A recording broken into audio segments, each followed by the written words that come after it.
على أشرف الأنبياء والمرسلين نبينا محمد وعلى آله وأصحابه ومن تبعهم بإحسان إلى يوم الدين. الحمد لله الذي هدانا لهذا وما كنا لنهتدي لولا هدانا الله.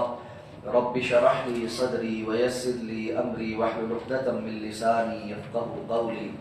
اللهم انفعنا بما علمتنا وعلمنا ما ينفعنا وزدنا علما.